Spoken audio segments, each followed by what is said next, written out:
दोस्तों, आज की कहानी है एक पति ने लिया अपनी गलती से बहुत बड़ी सीख। तो चलिए कहानी को शुरू करते हैं। 2 दिनों से लगातार तेज बुखार से तप रहे अर्जुन को देखकर किसी ने सुध नहीं ली थी। घर में सब अपने अपने काम में व्यस्त थे, यहाँ तक कि उसकी पत्नी नंदिता भी अपने चचेरे भाई की शादी की तैयारियों में इतनी मशगूल थी कि उसे पूरी तरह नौकरों के भरोसे छोड़ दिया था। अर्जुन को जब प्यास लगी तो उसने किसी को पुकारने का भी इच्छा नहीं की। उसे यकीन ही नहीं हो रहा था कि कभी ऐसा भी वक्त आएगा कि उसे इस तरह अनदेखा किया जाएगा, पर अपनी इस हालात के लिए वह खुद को ही दोषी ठहरा रहा था।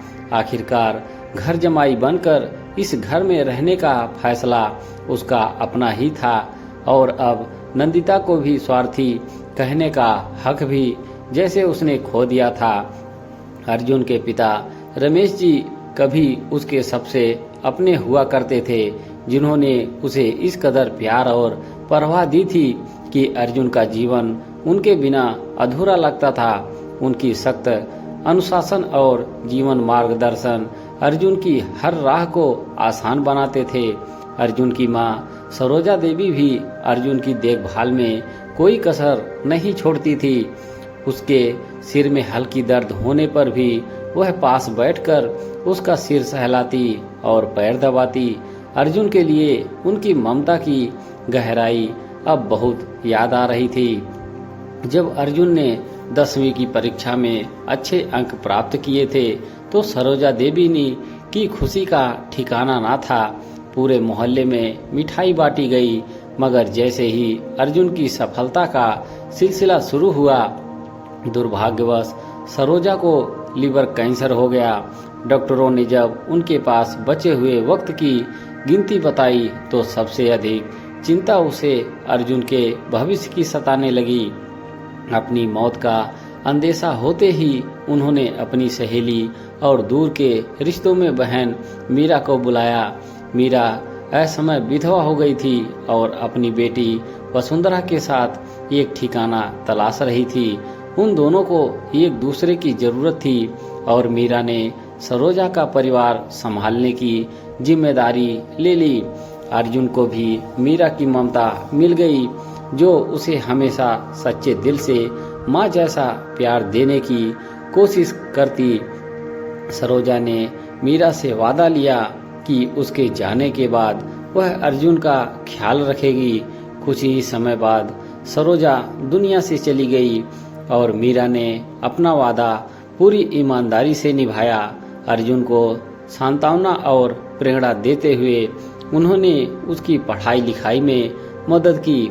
जब अर्जुन को आरटीआई में दाखिला मिल गया तो उसने अपनी मेहनत से खुद को सफलता की ऊंचाइयों पर पहुंचा दिया, मगर फिर भी उसकी मां की कमी उसे हमेशा खलती रही। इंजीनियरिंग की पढ़ाई पूरी करते ही एक दिन उसके दोस्त आकाश ने उसे बताया कि उसके पिता ने मीरा से शादी कर ली है। यह सुनते ही अर्जुन का दिल टूट गया। उसने गुस्से में आकर अपने पिता के पत्र को बिना पढ़े ही फाड़ कर फेंक दिया और मन ही मन फैसला कर लिया कि अब वह कभी पटना नहीं लौटेगा। कई दिनों तक पटना से कोई संपर्क नहीं रखा। इस बीच उसकी नौकरी लग गई और अर्जुन रांची चला गया। वहां उसकी मुलाकात अपने साथी रमित से हुई, जिसके घर में उसे एक नई जगह मिली। रमित की मां सुशीला देवी ने उसे अपना बेटा माना और अर्जुन उसके परिवार का हिस्सा बन गया। जल्द ही सुशीला देवी ने अपनी बेटी रिया के साथ उसकी शादी तय कर दी और बिना किसी दहेज के मांग के शादी हो गई। एक समय तो अर्जुन को रिया के परिवार से बहुत स्नेह और मान सम्मान मिला, लेकिन धीरे धीरे चीजें बदलने लगी। उसे एहसास होने लगा कि पत्नी नंदिका की अपेक्षाएं अलग थी। उसे अपने श्रृंगार और नए कपड़ों में ही रुचि थी। धीरे धीरे अर्जुन खुद को और भी ज्यादा अकेला और अनचाहा महसूस करने लगा। एक दिन उसकी तरंदा भंग हुई, तब उसने नंदिका को नौकर से कहते हुए सुना, साहब को दवा और खाना खिला देना, मुझे लौटने में देर हो जाएगी। उस पल अर्जुन को अचानक अपने पिताजी और मीरा मौसी की याद आई। उनका स्नेह और परवाह याद करके उसका मन भारी हो गया। आखिरकार उसने अपना बैग पैक किया और पटना लौटने का निर्णय लिया। रात भर के सफर के बाद पटना पहुंचते ही उसने अपने पुराने घर का दरवाजा खटखटाया। मीरा मौसी ने जैसे ही दरवाजा खोला, अर्जुन को देखकर अस्तब्य रह गई और उसे गले से लगाकर फूट फूट कर रोने लगी। उसके पिता रमेश जी ने भी उसे देखकर भर आई आंखों से उसका स्वागत किया। उन्हें देखकर अर्जुन को महसूस हुआ कि सच्चा अपनापन वही है जो बिना किसी शर्त के होता है।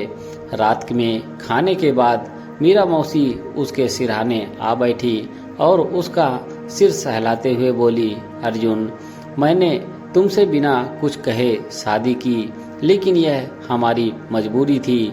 लोगों के तानों और बातें सुनते सुनते हमारा जीना मुश्किल हो गया था। सरोजा की आखिरी इच्छा थी कि तुम्हारी देखभाल और घर की शांति को बनाए रखा जाए। अगर तुम्हें यह शादी मंजूर नहीं तो मैं और वसुंधरा यहाँ से चले जाएंगे। अर्जुन की आंखों में आंसू आ गए। उसने मीरा मौसी को हाथ थामते हुए कहा, मौसी, मुझे माफ कर दो। मैंने बिना सोचे समझे निर्णय ले लिया। आपसे और पिताजी से फिर से दूर नहीं जाऊंगा। वह रात काफी भावनात्मक रही। अर्जुन को महसूस हुआ कि परिवार के बिना उसकी जिंदगी अधूरी है। कुछ ही दिनों में उसने पटना में अपने ट्रांसफर की अर्जी दे दी और 1 महीने के बाद परिवार के साथ ही बसने का फैसला किया। अब अर्जुन ने नंदिता को एक अंतिम संदेश भेजा, मैं अब तुम्हारे घर का घर जमाई बनकर नहीं लौटूंगा। अगर तुम मेरी पत्नी बनकर मेरे परिवार का हिस्सा बनना चाहती हो तो पटना आकर मेरे माता पिता के साथ रहना होगा, बाकी फैसला तुम्हारा। इस तरह अर्जुन ने अपनी गलती से सीख लेकर सही राह चुनी और अपने असली परिवार के साथ एक नई शुरुआत की। दोस्तों, कहानी आपको कैसी लगी कमेंट बॉक्स में जरूर लिखें और अपनी अपनी राय कमेंट में जरूर बताएं। धन्यवाद।